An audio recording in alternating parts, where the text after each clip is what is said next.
Niente carne halal, una scuola elementare a Mestre, in 2 ore 40.000 visualizzazioni, il post dell'assessore regionale alle attività produttive leghista Roberto Marcato ha spopolato in rete e il motivo è il niet ad un gruppo di genitori bengalesi che hanno chiesto che ai loro bimbi di una scuola primaria mestrina venga data carne prescritta dal Corano. Cari genitori musulmani, se volete mangiare la carne halal lo fate nei vostri paesi, ha scritto Marcato, dove è il Corano che determina la legge. Nel paese in cui vivete oggi, ha continuato Marcato, rivolgendosi ai genitori, cioè l'Italia, e nella regione in cui vivete oggi, il Veneto, le leggi non le fa il Corano. Il caso è scoppiato nella primaria Cesare Battisti, dove esiste un gruppo consistente di bimbi di religione musulmana e per loro la tradizione islamica parla chiaro: niente carne suina e le altre carni devono provenire da animali morti per dissanguamento, ossia uccisi recidendo la trachea e l'esofago.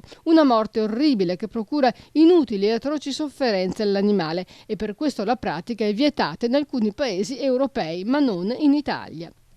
Cibatevi delle cose lecite e buone che la provvidenza di Dio vi ha donato e siate riconoscenti. Dio vi proibisce gli animali morti e il sangue e la carne di porco. Così recita la Sura 16 del Corano, versetti che secondo l'interpretazione più integralista impongono che l'animale debba essere cosciente al momento dell'uccisione. Molti paesi consentono la morte per dissanguamento soltanto se l'animale viene prima sedato, mentre in Italia, Germania e Francia è consentito questo tipo di morte senza sedazione.